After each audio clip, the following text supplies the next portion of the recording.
Hey, I'm Stephen here with Tiny House Listings, and today I'm going to show you how to build a bed in a van that I'm converting, and you can do the same. Total price, about 60 bucks. Stay tuned. As you can see, I've already got started here on the bed. I was so excited to go ahead and get it done. It's kind of cold out today too. I just went ahead and started cutting lumber up. But the bed is going to be 30 inches wide and about 74 inches long, so slightly narrower than a twin bed and just almost as long as a twin bed. And it's going to go along the edge of the wall right here. And I'm framing the whole thing up with 2x3s. I've seen other conversions where people are using 2x6s and things like that for a one-person bed, which is way overkill. It's extra weight, and it's just more lumber than you need. So these 2x3s will definitely do the job. And as you can see, I've just built a frame, and it's 30 inches wide, so each 10 inches, I'm going to put a 2x3 joist in between. And then over top, I'll show you what I'm going to do here in a second. So stay tuned.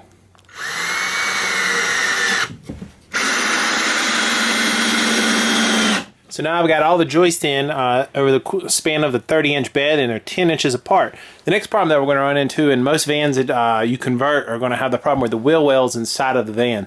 So what we have to do is figure out how high the bed is from up from the floor and make sure we build above that. So that's what we're going to do now.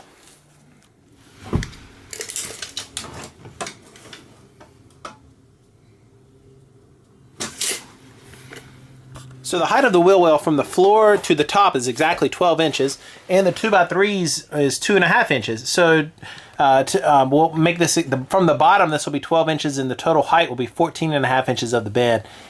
The bed's being held up by 2x4 legs, and there's going to be one in each corner down there, and then two in the middle for extra support since it's such a long run. And each corner gets 2 screws here and 2 there for extra support.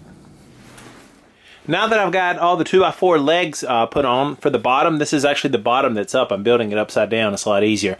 I've put 2x3s along the bottom, and now what that'll allow me to do is once I get those attached to the legs and we flip it over, from the top up here, I'll be able to screw special screws that go through the flooring to help secure this thing down to the van so it doesn't slide around when I'm moving and driving around and things like that.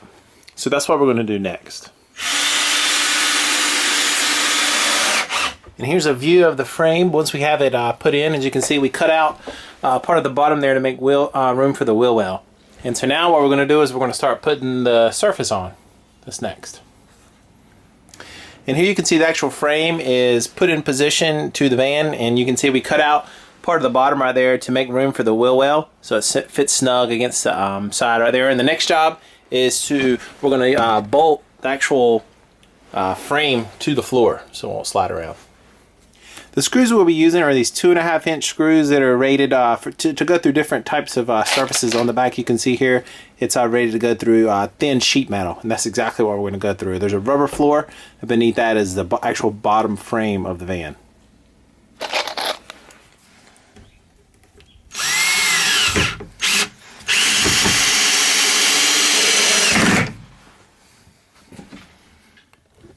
Now I'm putting on the surface, or actually sleep on, to the and attaching that to the frame. And all I did was I bought these. There's 8-foot 1x4. They're kind of the rough cut pieces of wood, and they're like $2, and you get 3 of them if you do a 30-inch piece of wood, and you have just a little bit of scrap left over for each one.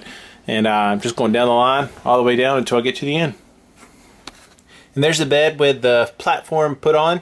And the next step is to take a sander and round out these corners right here, and then it'll be ready for a mattress pad. And there's a lot of options you can use for the mattress pad. You can go to a fabric store and get the 4, 6, 8-inch rolls that they have and cut it to length, and you can do that with like an electric knife is probably your best bet. And they also have the memory foam that you can get like from Walmart. That's kind of pricey, but it's even more comfortable. And I've even seen where people take old mattress pads or old pads to a couch and just lay those out and put it on here just to keep things really cheap. And you could put those inside of like a twin duvet cover to keep everything together. Just get creative to try to keep the cost down. I think for me, I'm going to either take the memory foam approach or the cut out roll foam, and that's something I haven't got that far, but that's the next step. Okay, it's the next day, and I actually found a mattress. It's a 6-inch memory foam mattress that I got from Walmart. And believe it or not, it's super comfortable when you lay down on it. And the problem is it's 37 inches wide, which is a twin size bed, and the frame that I made is 30 inches wide.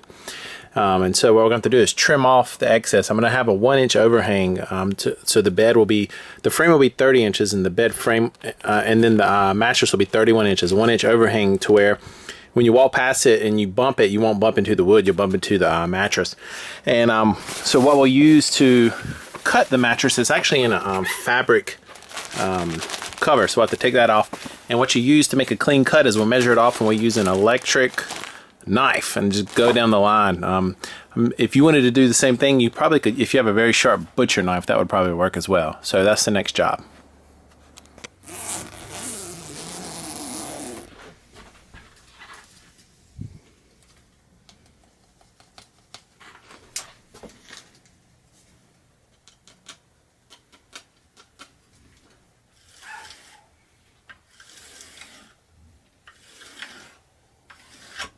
Now we've got the line drawn all the way down, so I can go through and make an even cut. The one reason I didn't go with a complete twin size mattress was to make sure I have enough room on this side where the kitchenette's going to be, and also so there'll be walking room through the middle. But later on, more than likely, I'll be adding a ledge to the side of this and a ledge to the side of the kitchenette. That way we can put a piece of wood down over the two and add another small piece of foam mattress to make it almost the size, or actually almost exactly the size of a full width bed.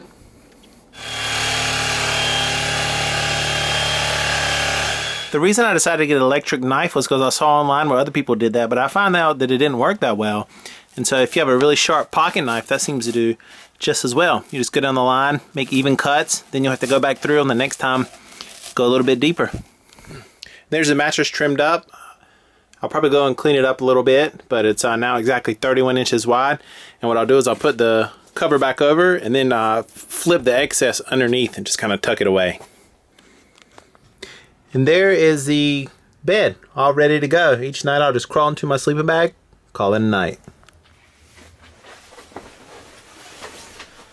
So that's it. That's the camper van bed. Hope you enjoyed the video. See you on the next one. Thanks.